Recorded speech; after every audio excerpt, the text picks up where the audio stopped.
Mpendwa mtazamaji, siku ya Jumatatu, karibu katika tafakari ya neno la Mwenyezi Mungu ambalo tunalipata kutoka katika Injili ya Marko sura ile ya 8 aya ya 11 hadi ya 13.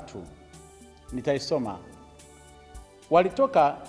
Walitokea Mafarisayo wakaanza kuhojiana na Yesu, wakitafuta kwake ishara itokayo mbinguni, wakimjaribu.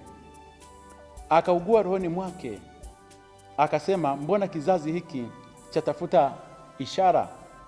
Amini nawaambieni, hakitapewa ishara kizazi hiki. Akamwacha, akapanda tena chomboni, akaenda zake hata ng'ambo. Neno la Bwana. Sifa kwako, e Kristo. Mpendwa mtazamaji, Mafarisayo ambao walikuwa ni viongozi wa dini nyakati ambazo Yesu Kristo alikuwa anaishi, Mafarisayo ambao wao walijitenga na dunia, wakapewa jina ya waliotengwa. Kazi yao kuhakikisha kwamba wanafuatilia na kuwafundisha Waisraeli waliokuwa mashambani wamjue Mwenyezi Mungu. Wametoa maisha yao kwa ajili ya Mungu.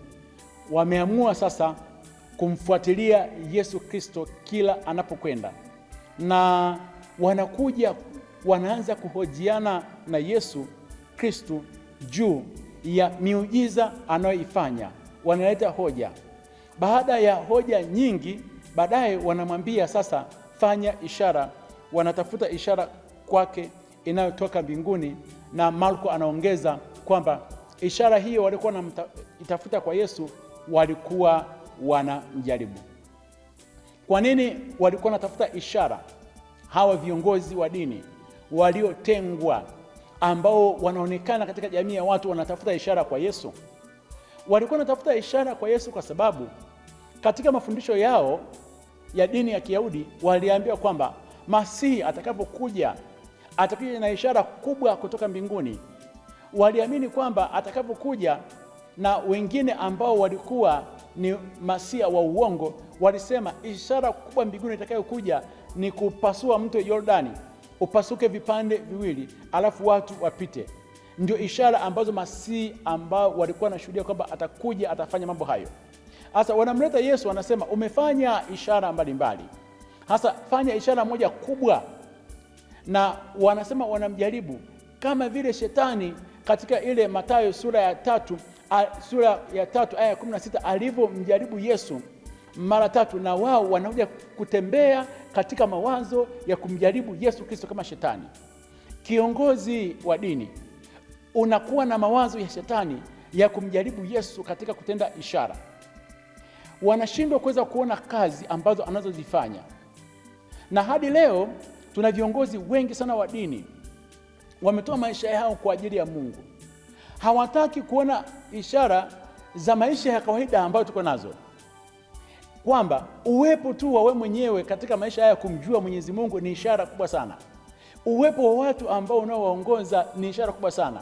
Uwepo wa watu kanisani ni ishara kubwa sana ya uwepo Mwenyezi Mungu. Uwepo wa hali ya hewa, majani, ndege, ulimwengu mzima, vitu vyote vinavyoonekana hivi ni ishara kwamba Mwenyezi Mungu yupo na uweza wake ni wa ajabu.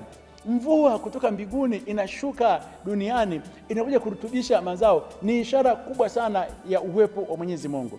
Hayo yote hatuyaoni, bali kila siku tunafanya maombi ya kufunga tukimwambia Bwana, tenda miujiza, Bwana onyesha ishara na maajabu.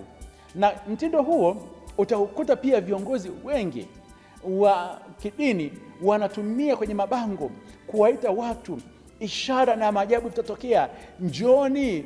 Watu wanakuja kwa ajili ya ishara na maajabu, hawaji ili kumjua Mwenyezi Mungu, kumpenda Mwenyezi Mungu, wamtumikie baadaye wafike mbinguni. Wanakuja kwa ajili ya ishara.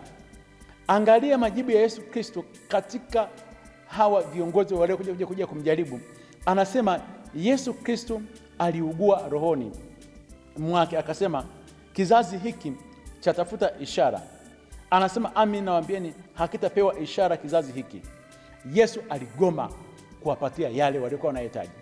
Hadi leo Yesu Kristo anawagomea baadhi ya viongozi wa dini, anawagomea baadhi wa Kristo anaogomea baadhi ya watu ambao ni wakaribu sana na yeye, ambao kila siku wanatafuta miujiza, wanatafuta ishara, hawapati.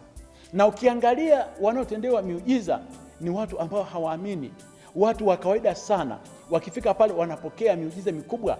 Na ndio maana unaweza kumkuta kiongozi wa kidini mkubwa, familia yake ina majanga mabaya.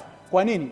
Hamwamini Bwana, amebakia katika suala zima la kutafuta ishara na maajabu vitokee. Anamjaribu Bwana katika suala zima la utumishi, majanga yanamkuta, hafanikiwi katika maisha yake ya kiroho na mambo mengine kwa sababu ya moyo kama huu. Tumwombe Mwenyezi Mungu roho hii ya ufarisayo itoke kwetu, ya kumjaribu Bwana katika mambo ya ishara. Turidhike katika maisha ya kawaida Bwana anavyotupatia. Na mara nyingine pia, tabia hii ikiendelea, Yesu hajibu maombi yetu kwa sababu tunamjaribu, tunatafuta ishara. Si kipindi cha kutafuta ishara, si kipindi cha kukimbilia kila mikutano kwamba ishara na maajabu itafanyika.